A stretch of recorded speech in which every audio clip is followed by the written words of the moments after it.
Welcome to the Weekly Juice Podcast, where we discuss all things real estate, personal finance, investing, entrepreneurship, and the many ways to achieve financial independence. We interview accomplished investors and entrepreneurs with the goal that their stories inspire you to take control of your financial future. Here to get your creative juices flowing, while also documenting their own personal investing journeys, are your hosts, Corey Jacobson and Ryan Bevilacqua.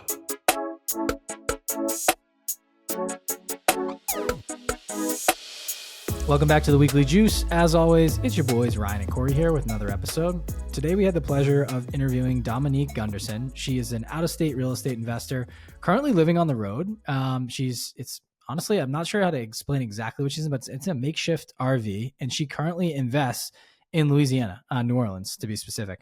And we learned a lot throughout her story and her explaining it to us, but she basically started investing in real estate or got the bug at like age 15, which is crazy, and started really early. And then right out of high school, started working for almost like a wholesaling call center to really learn the game of wholesaling. Eventually got into flipping. And at today's 2024, she's flipping between 10 to 15 properties a year. I think she said she has 10 to 15 going on at one time. Sorry. She's done like 150 deals and she's only 26. We were looking at, she was on Bigger Pockets a couple of years ago. She has done, at that point, she was 19 years old. She'd done 45 wholesale deals. Now, a lot of people might be thinking, oh, well, did she have her family to help? Like, her parents weren't in real estate. Or just passing the contract. Yeah. No, it's not easy. I don't care what you say. It's insane. A ton. The reason we say she travels full time is she has the ability to do that. Her flips fund her lifestyle and her rental portfolio. She has 8 rentals. She's doing, like you said, 10 to 15 flips per month. And this is just her. So it's pretty awesome because she's talking about buying properties that are like $175,000 to $250,000, which I mentioned in the episode. Like, many people don't think that's possible. Dominique's doing it in 2024 in New Orleans. So the out-of-state investing, especially as we become more remote, AI plays a factor. Like, all of this is possible in 2024. And Dominique's living proof. She's been doing it for 10 years. We're not trying to make it sound easy, although the way she explains it, it does make it sound easy. But she's been doing this for so long. She's truly like financially free at, she's 6-7 years younger than us, just crushing it.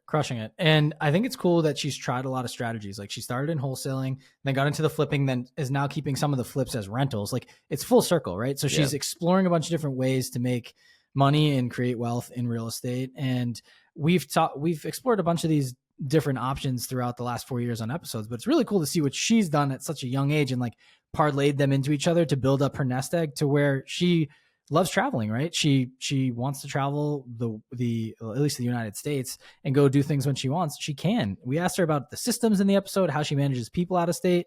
It's just a really fun one to get in the weeds a bit and see, what someone's doing that, I'm always curious. I'm like, oh man, I wonder like who's flipping that house. And like, you drive down the street and like, oh, this one looks beautiful.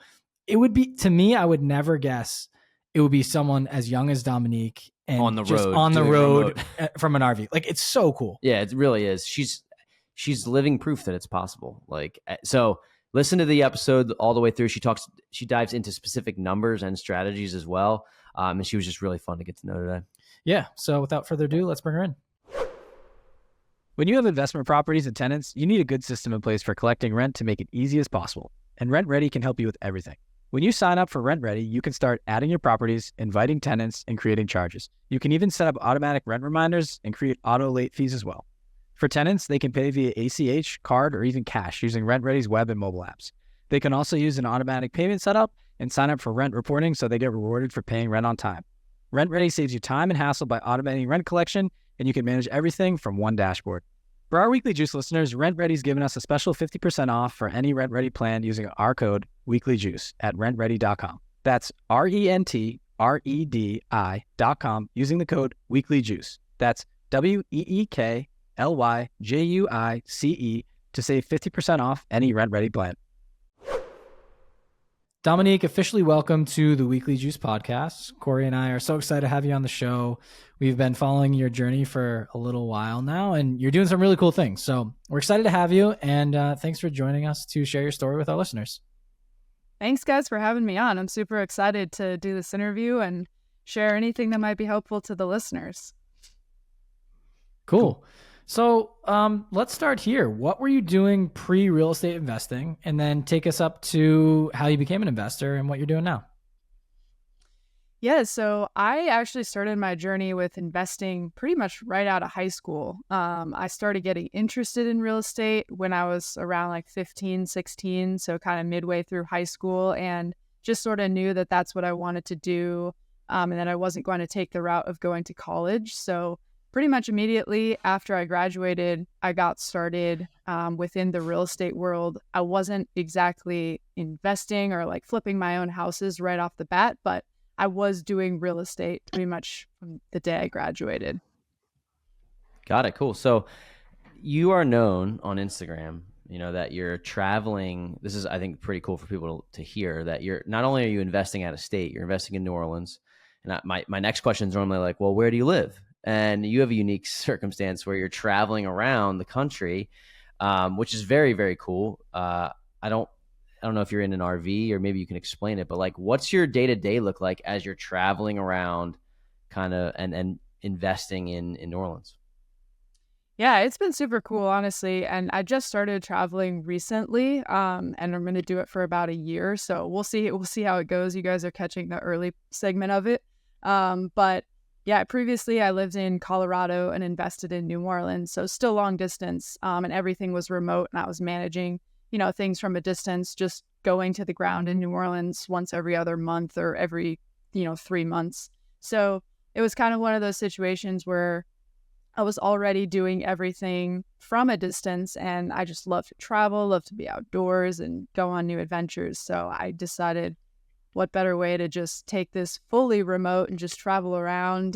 So I'm in like a travel trailer that you pull behind a pickup truck, and my husband and I are traveling the country and still running the real estate operation in New Orleans. That's so cool. I was going to ask you, I didn't know if you were solo or if you had a partner going around with you, but my question would be, and I'm sure people listening are curious too, is like, how do you travel the country in a makeshift RV, whatever you want to call it, and still be able to invest? Like, where's the cash coming in? Do you guys have W-2 jobs where you're working remote, or what's the deal to be able to have the funds to save up to invest? Yeah, it's a great question. So this is definitely not like my first year or two into where things are just getting started. I'm trying to build up reserves and stuff. I've been flipping in New Orleans for about 5 years now. And even before that, I was doing wholesaling and like working as a real estate agent just to kind of get my feet wet. So this is like almost 10 years in now to my real estate journey, to where I've flipped a lot of houses at this point, kind of built up cash reserves, have a lot of inventory that's always flowing through my pipeline. So I usually do flip at least 10 properties at once. So there's always like deals coming in and deals being sold. I also have rental properties. So I don't have a W-2 job, neither does my husband. But this is like a full-time thing. Like, we live off of this income from the rental properties, from the flips as they, sell. And so it didn't start that way. I promise. I had a W-2 job for a little while when I first got started, but that's kind of the point in the journey where I am now. Cool. You're living the dream. I want to talk about the foundation of this business, right? Because even before you started traveling, you said you were in Colorado and then you started investing in New Orleans. The flips, the wholesale, the rentals, it's all great. I'm curious about how you found the area of New Orleans to invest in and why you chose it. And the reason why I asked the question is, for people are just realizing that they don't have to invest just in their backyard. They can invest across the country, and you're living proof. Like, you're doing it full time. You don't have your full-time job is to manage your real estate portfolio. What an awesome, feat that, congratulations on hitting that quote unquote financial freedom. So, how did you choose New Orleans, and what was the origin of that? Yeah, it's a really good point, because you definitely don't have to invest in your backyard. I think that's one of the beautiful things about real estate is like, you can do that and you can drive around to see your properties every day and really make that a full-time thing, or you can choose to delegate and build a team and have other people, be the eyes on the ground for you. So what I learned through choosing my out-of-state market is that it doesn't really depend that much on where you choose whether you're going to be successful or not. You don't have to pick the place that has the perfect growth stats or, population trends or all of that. And so, to be honest, I really wasn't looking at any of that when I chose New Orleans. The only reason I chose it is because I had a slight competitive advantage with knowing people on the ground. And now that I have been investing out of state for a while, I can say without a doubt that is the one and only thing you should pay attention to is where do you have some sort of competitive advantage on the ground. So for me, what that looked like is that my dad and his wife and all of her side of the family all live in New Orleans. So I had a really big network of connection points. Not that they were in real estate, not that they were flipping houses, but just people who lived there who could share about the area, give me some of the ins and outs, people who owned homes of their own that might have a plumber that they know who they've done house calls for or whatever. Just some sort of a base of getting started with building a team and getting familiar with, the lay of the land on the ground.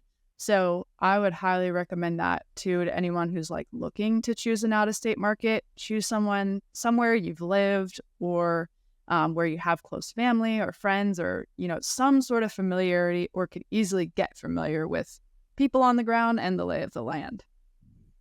Sure. So that's a good point. And it's interesting because we have people that are interested in investing out of state. I think the number one thing that would detract someone from doing so is building that team. What's the how-to on how to build your team out of state, right? Even though you had friends and family in the area, it's another thing to go out and build a solid team of people you can rely on, whether it's a CPA, a contractor, attorney. There's a ton on the list, right? Handyman. So can you talk to how you did that and maybe explain if you had to go visit New Orleans a bunch of times to set this up, to meet in person, if you did it over Zoom, or just how you constructed this team to know and trust the people that you're working with? Because doing 10 flips at once is a lot. Yeah, absolutely. The team is your, core make or break of out of state flipping, out of state rentals, anything that's long distance with real estate. If your team is not solid, the deals will fail pretty much. So it's really a key thing to start figuring out who you need, how you're going to build it, how you're going to meet good people. For me, it's kind of just been slowly over time. My team looks nothing like what it did on day one today. Very few people were even with me since year one, nonetheless day one. So it's a combination of being just open to molding over time as you meet more and more people, which inevitably you do, the more deals that you do, and the more, networking that you do in the area.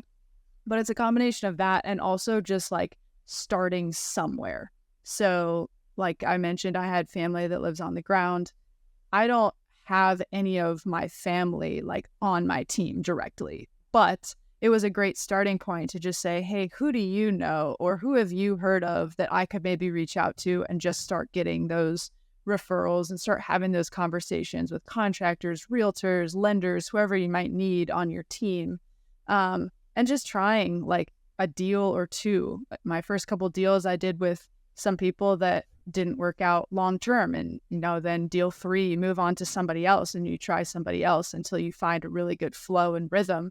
And even then, as you start expanding the operation, today, I have some really good contractors and just key members of my team, but they can only handle so much and they get busy and, there's certain jobs or neighborhoods or areas that are out of their scope. So even then, you have to still stay open to always networking, always meeting more people and keeping a list of backups and phone numbers that, if one person doesn't work out for a job or stops showing up and all of a sudden you have to change out your team, that you always kind of are fluid with having backups.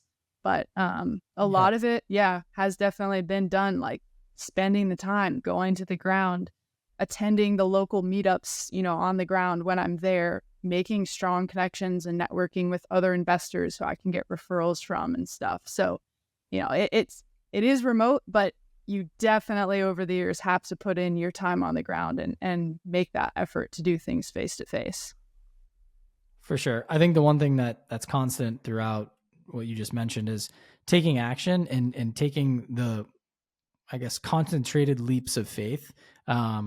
or just like an educated guess on who's going to be the best person to try for this project, right? But like, I think a lot of people don't take action and they get into this analysis paralysis because there are so many options out there, and they're like, well, what if I pick the wrong person to work with? Like for us, we've learned a lot through failure, and you know what not to do the next time and what questions that you didn't ask that you should ask following up. And for you, who's, you know, been on this journey for 10 years now, you know, that's no short amount of time. So you've, as you mentioned, not having the same team as day one, even week one, year one to where it is now, we're in the same boat. So I think it's just important to mention you're not going to get anywhere without trying and taking the action. And clearly it's in a lot of real estate investing, it's trial by fire, and you got to see what works and go out and do it. I think we learn as humans most through experiences versus other ways. And I know we're at least visual guys, hands-on guys. So that's what worked with us too. I just wanted to highlight that because I think it's important that you're not going to get anywhere without trying. Yeah, 100%. And I wanted to ask, before we get into your portfolio, Dominique, which I'm very curious to know, like what a great deal looks like to you, and especially in 2024 as the market has shifted. We didn't really touch on your why behind real estate. Like, why did you get into it in the first place? I mean, it sounded like you had a great entryway and you were buying young, right? But what about real estate kind of sparked your interest, and why did you feel like it would be the career for you? Why did you leave your W-2 job that you originally had to pursue it full time? Yeah, so like I mentioned, I got really interested just in real estate and the whole process of flipping houses back when I was in high school. My parents did not do real estate. They never owned a home. Like, I did not know anything about this. They weren't entrepreneurs either. So I think a little bit of it came from kind of growing up and living in the opposite of this lifestyle, you know, kind of being in like a pretty well off area, but not really being from a family that had much. And, you know, they were always struggling with money and stuff. So I think from a young age, I just felt like pretty motivated that I wanted to be different and I wanted to do it different and have my own business and be financially free. So I did start thinking about some of those things as I started thinking of like, okay, what career path am I going to choose? Am I going to go to college? And some of these larger life decisions. But the real thing that really sparked real estate specifically for me was when I was a junior in high school. My mom was finally buying her first property just to live in, just a home to live in. And it was around 2012 time. So there was a lot of short sales and foreclosures going on still back from the crash in 2008. And so that was the type of property that she ended up buying. It was like a short sale. It needed a lot of work, was at a low discounted price. And so just, you know, kind of going through that process and just seeing her do that and buy at a good price, and just kind of looking into that whole process a little bit more of fixing something up and then totally increasing the value in a short period of time just really sparked my interest as, you know, what a great thing that I could pursue as an entrepreneur and start my own business and have financial freedom and all those things I was already thinking about. Yeah, makes perfect sense. I mean, that's learning by watching what other people do and getting inspired that way is like, you know, that's a beautiful thing. I'm curious, as maybe you could take us through a deal or something that you're working on right now, what you're bullish on. And the reason why I asked the question is there's a lot of podcasts out there that talk about people building this real estate portfolio that is already at a big number, and yours is kind of there too, depending upon what you think big is. But buying a real estate deal in 2016 is very, very different than 2024. They're almost like, I wouldn't say not comparable, but they're different strategies are being implemented. So what works for you today, and what are you focused on? And maybe if you could share some numbers on something that you're working on that gives the audience members an idea of how they could potentially get into this themselves. Yeah.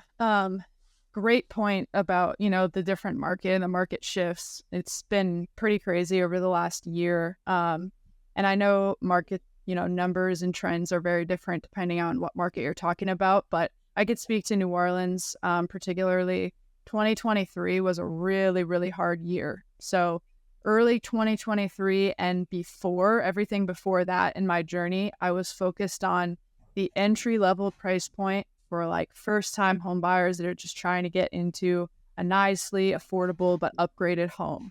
And so that price point in the area was kind of like 200,000 and under. So that's what I had been flipping for quite a few years, just I had like certain neighborhoods where I was flipping, like I had flipped 1 or 2 homes on like every block. Like I just knew my streets like the back of my hand, and I was just doing the same types of projects over and over again. And then come like mid 2023, that segment of the market just, I mean, fell off the cliff. And like a lot of the market did as well, but specifically that segment, because the market just became so unaffordable with the interest rates being super high. And then in New Orleans specifically, insurance is like literally at an all-time high last year and this year. So right now we're still dealing with that. So it was like knocking these first-time home buyers out of the market completely. And we just had a ton of properties that were like under contract, but the buyer wouldn't actually get to the closing table. So I made a big shift. Dominique, I don't want to interrupt this thought. Like keep this thought here. But my question, I just wanted to know, is insurance at an all-time high because of like the threat of like natural disaster, hurricanes type stuff? Is that why? It is, yeah. Back in 2021, there was a really major hurricane in New Orleans. And after that, like insurance has just continued to skyrocket every single year. Got it. Just curious. Go ahead. Continue. Yeah. But yeah, so I definitely made a pivot last year to where now I'm buying anything that's in that sub 200K market. I'm keeping for rentals. So I started building up a little bit of a rental portfolio and ended up just keeping some of my flips from last year that weren't selling. And now, still today, anything that I buy in that segment of the market, I'm specifically buying to keep as a rental.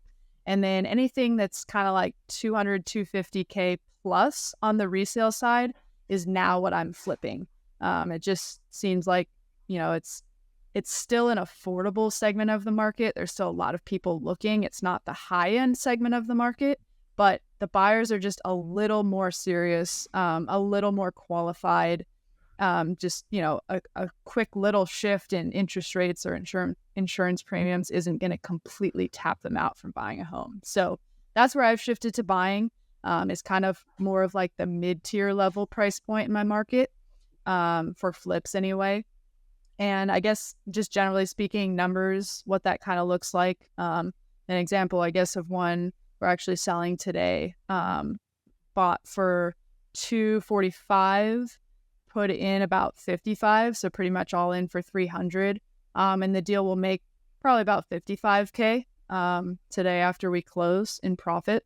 So, you know, that's a pretty common like deal where it's like not a super, super heavy reno. You're not rebuilding the home, but you're putting a decent amount in. You're fixing a lot of things in there, and, you know, pulling anywhere from a 50 to 70K profit on a deal, you know, where you have approximately 300K invested. Makes perfect sense. I want to make sure everyone hears this correctly, because there's too many people on Instagram that live in New York or San Francisco or LA or Chicago or whatever that are like, where can you get a property for $200,000? Like, it's not possible. It's like, it is possible. Like, it is, you're doing it, and you're doing it in 2024. You're buying properties that are at that 200K or below. You know that if it's below, you want to keep it as a rental. If it's above, you know, you have the opportunity to flip it, but people are too afraid to step outside of their comfort zone or their market to go somewhere else. Now, I imagine in Colorado this wasn't possible, or else you'd be investing in Colorado, right? Like that's the thing. If you live in Miami, then yeah, you're probably not going to find a place for $200,000. But Dominique, you're living proof that you can build an entire system and business, you know, at a young age. And I think we're going to get into that. We were looking at something on your Instagram, and how old are you? I'm 26. 26. Got it. Okay. I saw your Bigger Pockets interview, 45 deals at age 19. And I'm like, she said she's been in the game for 10 years. There's no way she was 9 when she started. Yeah, so I just wanted to clarify that was probably dated, but catch us up. You know, that's 7 years, not since the interview, but like in general, like 7 years since 19. How many deals are you at now? If you can even count.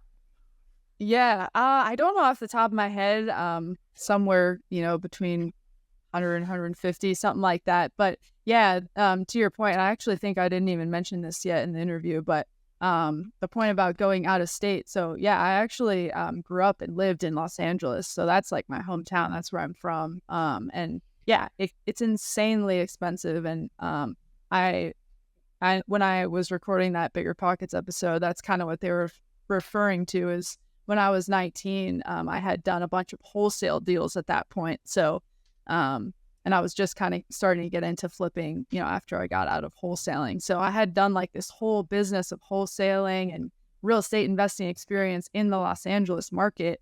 And then, here I am ready to start my own business and do these flips for myself. And I was like, dang, there's no way I can, I was 21 when I bought my first flip. So I was like, there's no way I can buy, $1 million property at 21 and get this business started. So exactly to your point, like I just started looking out of state. Where is this possible? What other markets, could I be in? But yeah, I was around age 21 when I started flipping. So I've been flipping for like 5 years now in New Orleans. Wow. I think it's important. It's funny, a lot, you're kind of living proof of how to start small in a way. And I mean, you also started very young, and I don't mean that in a bad way, but it's funny. We always say to a lot of people, like a good entryway into real estate is through wholesaling. But on the caveat, actually, we have a couple friends and family members that are getting into real estate through arbitrage and wholesaling.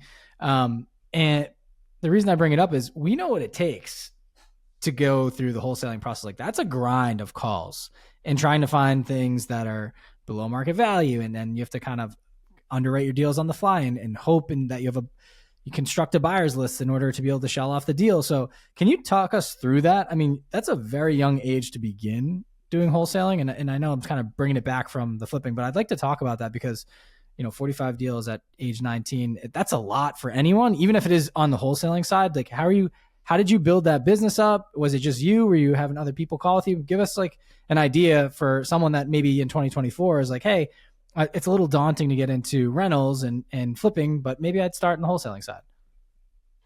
Yeah, totally. Yeah, it's a grind for sure. My first couple of years in real estate were like knocking doors, cold calling, just doing the stuff that nobody likes to do. But obviously so worth it now looking back, just having got that experience under my belt and, really knowing what it takes from the acquisition standpoint to now be able to like better analyze and underwrite deals when I'm buying them for myself. So it's totally a process I would recommend going through, even though it's hard and it sucks. But yeah, the way I kind of got into wholesaling was actually really random, just like job opportunity that popped up, but it ended up being a really cool way to do wholesaling instead of just starting completely on your own. So I was working as soon as I got out of high school. I got my real estate license. So I was just working as an agent on somebody's team. And I found this wholesaling group that was kind of similar to like a real estate agent's office, where like there's a bunch of agents in an office all doing their own deals and working for themselves. But you kind of get at least the vibe that like everybody in the office is chasing after the same goals. So there was a group like that in LA for wholesaling, which was really cool for me because it's not like when everybody else in the office was closing deals that really benefited me at all. But I was in the office. I was there with other people who were doing the same thing as me. And so I just got to learn really quick, like what to do, what not to do, what's working, where to find good buyers, all that kind of stuff. So that was a huge like in that just kind of happened randomly for me, but it ended up being a really cool way to like fast track learn wholesaling. Totally. Because going by yourself on that journey is tough. And there's like, I mean, you're getting hammered with no's left and right, and people that are pissed off that you're even calling them. And right. Then, that's only one side of it, right? Then the other side's building the buyer's list to make sure you're vetting the type of deals that they're looking for. And that as soon as you have something under contract that you can get it, I said, shell it off, but like flip that contract to someone else for your profit. So getting into right. It's interesting. It's almost like an entry-level sales job you had in a wholesaling office to teach you the ropes of real estate, which is awesome. And I'm a firm believer in like having, even just being able to like poke your head out and talk to someone that just got off a call and what worked well, what didn't work well, and like kind of like a mini mentorship, but you're on the front lines in the trenches with these people. It's a really fast way to learn the game. And then, clearly it worked out, scooping up 45 deals is like, that's insane. So kudos to you. It looks like you had a great foundation to start with, and it's got you to a great place. Appreciate it. Yeah, no, for sure. It was definitely like a fast track, and, even, I don't know, whatever you kind of want to do. I've seen people hire on, whether it's like a flipping operation or rental property management company, wholesaling, real estate agent, whatever it is, like there's always seems to be some sort of in like that you might be able to get to where maybe you're not like exactly where you want to be at the beginning or like running the whole operation. That's your goal at the end. But when you're just starting out, like sometimes things like that can be such a huge win just for the experience and like being around the right people all the time and just absorbing and picking their brain on, some kind of higher level topics and discussions. So that was my experience with it anyway. And it worked out really well. Yeah. Dominique, I'm curious if your business mimics, maybe not how you got started, but the first couple of years, does it mimic it now? And in other words, how are you finding deals today? Like, what's the strategy that you're using? Are you still calling? Are you sending out mailers? Like, you probably have such a great network on the ground already. Maybe deals just come to you, and that's the product of being in this business for 10 plus years. But I ask the question because people are going to want to try to do what you do, try to emulate it, and they should. I mean, you've done a lot of great things. So what's the best way that you're finding to find deals? Yeah, for me right now, it's exactly what you said, those relationships on the ground. So I would say like 70 to 80% of my deals come from either a wholesaler, an agent, someone on the ground who's like out there finding deals, who just brings it to me as the end buyer. So I really don't do any sort of marketing. I kind of just, at this point, have great relationships with a lot of those types of people. So, they spend the marketing dollars and go, get the deals, and I, just pay the fee or whatever to them to do the deal. So that's like 70 to 80% of my deals. And then there's still those other, 20% or whatever that kind of just come from random, like someone who I bought from in the past, their neighbor is now selling the house, or, I found a random for sale by owner lead or something random that's more like direct to seller or something like that.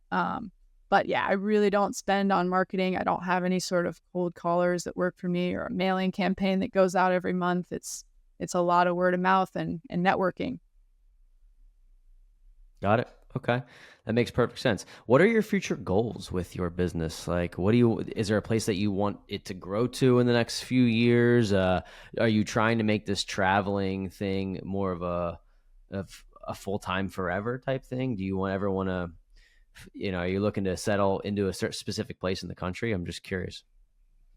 Yeah, I wish I had a better answer. I think I'm still figuring that out too. The plan right now is to kind of travel around for like a year and just have fun and take time to see the country, and then probably settle back down more and start family or whatever. But we'll see. I don't know exactly what that looks like or where that looks like at this moment. But as far as the business goes, I definitely see it pretty much always being like a long distance thing. I don't really see myself ever settling into New Orleans. So just keeping up like a strong team and core people on the ground and just continuing to nurture and develop those relationships so that I can always keep that going long distance. But as far as like scale and volume wise goes, I'm at like a pretty good place right now. I think with the scale, anywhere from having like 10 to 12 or 15 deals going at a time on the flip side is a pretty sweet spot for me. Like anything more than that just kind of gets like really hectic, and anything less gets kind of dull and boring. So I think that's like a pretty much where I want to be with the flips. But on the rental side, I definitely want to grow that a lot more. I have 8 units, I think, right now.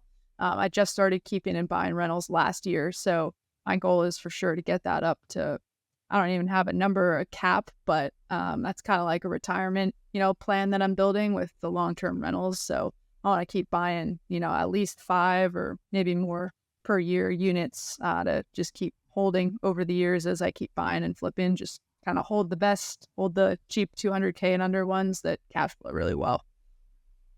That's awesome. Quick question for you as we kind of wind down here, but you're on the road all the time and you have 10 to 15 flips going at once.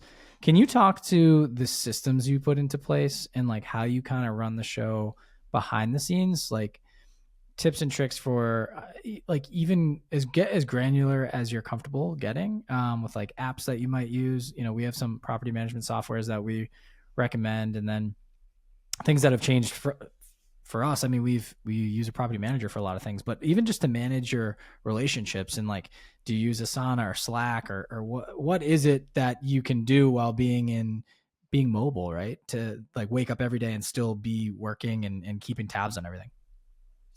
Yeah. So a lot of it for me is I guess more relational than like a specific software or app or system that I have in place. But over the years, I have just really put people in their lane, I guess, of like responsibility, and everybody kind of has their task that they know to keep track of. So what my team kind of looks like is I have a couple of agents who work for me. And if a deal comes from an agent, I typically give them the listing too. So there's usually like a little bit of a flow in and out, but I have like a couple of really core solid ones that like know me, know my processes and systems that I just send all my business to. So they pretty much know what to do and handle as far as like anything that has to do with the real estate side of things. So if it's anything that does with paperwork, listing photos, showings, getting through the escrow and managing like that whole process with the buyer and making sure they're on track to close. Like I really don't do any of that. That falls solely on the agent that is working that deal. And then it's kind of a similar thing with like the contractors too. I have a couple of different crews of contractors that kind of stay in their lane as far as the type of project and the scale of projects. So I have like one crew that just does my rental stuff, anything that's going to be kind of more cosmetic, lower end, simple rental fixes. Another crew that kind of does like the more mid-tier like jobs where it's definitely a flip, it's definitely a full scale reno, but we're not dealing with anything crazy like a full layout change or foundation issues or anything that's going to get really out of hand. And then I have another crew that does like full out reno. We're like rebuilding the whole house. Everything's a mess. The foundation needs work. You know, we need pull full permits on everything, like just the full on reno. So everybody kind of stays in their lane, and it's like each contractor might have a couple of jobs going, you know, at a given time, and they just know kind of like payment schedules, like when to check in with me and when I'm going to check in with them as far as like progress updates and, you know, the timeline of when they need to get things done by so that we stay on track and stuff like that. So it's a lot of just like working with people over time, starting to come up with like some systems that you want to have in place or deadlines or, you know, things that are going to kind of be the same on every single deal, processes that you want to make sure your team follows. And once they do it a couple of times with you, you know, flipping houses, I hate to say it, but like it's a lot of just kind of the same mundane thing. Like you're kind of doing the same type of reno and the same type of neighborhoods and price points over and over again. So whether it be on like project management standpoint, the contractor, the realtor, like a lot of it is just the same stuff over and over again. So you work with a couple people Cool. a bunch of times and it starts to flow. Yeah, you make it sound relatively easy, which is good. I know it's not. Even though it's not. The first, when you trust me, when you go through your first, it's not. It's a lot, but right. You're 10 years in, so at this point, I get it. It's like second nature to you, and it's which is great. My last question is your husband involved at all, or is this kind of your show? And if he is, how do you guys divvy up who's in charge of what to kind of like, I don't know, not kill two birds with one stone, but divide and conquer? No, yeah, this is my business, my thing. And pretty much everybody else that works with me, except for like my private lenders, because those are people that are kind of scattered around the country. Other than that, my whole team, everybody that works on this operation is on the ground in New Orleans. Very cool. Got it. That's awesome. You're absolutely killing it. It's hard to do on your own. So, and I'm not saying you did it on your own, but or you're not doing it consistently on your own, but you really are the puppeteer of this thing. So kudos to you. It's amazing. Yeah, Appreciate Dominique, it. Last couple questions as we wind down the show. I'm curious if you have any advice for people who are just starting out, investors who might want to emulate what you're doing or, you know, build a business of their own. You know, maybe if you could go back to your younger self or just give advice to somebody who wants to start out today, what would you tell them? I think it's something that we kind of touched on a little bit before, but I would reiterate, like, you've got to get started. You've got to start somewhere. Don't Don't let just the analysis kill you to where you never take action. And it's gonna be hard at first. Like, I talk to a lot of like newer wholesalers who I'll kind of like take under my wing a little bit as they're doing their first couple deals, and I'll start buying stuff from them, but teaching them kind of how to analyze and what I'm looking for. And like, I see it time and time again, like everybody wants to get started, and then you get a couple of hard months where you don't close a deal, or it takes longer than you thought, and then they just drop out. And like, it's gonna be hard. Like, just know that up front. It's gonna take years to get to like the place that you see people on Instagram or that you're following or whatever get to, but it's because they did the same thing. They put in that work, they started taking action, and just like didn't quit. So that was definitely, like, looking back on my story, I could say, pivotal. There's so many times that I could have just quit and been like, this is so hard and I'm not getting anywhere, but you will get there. Yeah, and we've heard that sentiment from so many investors. It really is a longevity game. It really is like just who does it the longest, or who does it long enough to not fail, right? I mean, if you were to talk to, I'm just throwing out examples of names of people we've interviewed, Brandon Turner or David Green, or we have not interviewed like Ryan Pineda or Pace Morby, but those guys, like, everyone has their own unique set of problems at the position that they're in their investing journey. They're all just different levels of problems, and I'm sure you have some as well. We're highlighting your story to talk about a lot of the successes, but I'm sure that you have issues that come up that arise that you're just solving problems all day. Ryan and I are solving problems, trying to fit the puzzle pieces together all day. So what you see on Instagram isn't always real, but the thing is that the problems don't go away. You just get better at solving them the longer you do it. And that's really the key that we've learned. You just get better at solving these issues. And what you don't want to do is look at someone and be like, oh man, I really wish I was in their shoes, because there's a price to pay to be in someone else's shoes, to do what they've done, to see what they've seen. And it's likely worth it, but are you willing to go through the mud for 6, 7, 8, 9, 10, 12, 15, 20 years? Like, are you willing to do it? And some people are, some people aren't. And there's certain things that we're probably not even willing to do for 20 years, right? We pivoted. We don't like that. Good luck to this person. I'm glad they can do that. That's not our thing. And we determined that we only did like one flip, and we're like, not that we couldn't do it. We don't really want to flip houses. It's another job for us. We'd rather find something that's more unique to our skill set. So I say all this to say, watching people from a distance, everyone has their own thing that they're dealing with and their own problem, but just continuing to push through is, I think, the separating factor. Couldn't have said it better. Yeah, that's awesome. Nice. Cool. So as we wind down the show here, I just want to point out that everyone should be following Dominique on Instagram, Dom_flips_Nola. She's posting like literally like the exact thing she's doing. And there's a number of pretty cool resources here. But I want to thank you for coming on, Dominique. This has been awesome to get to know you, to share your story.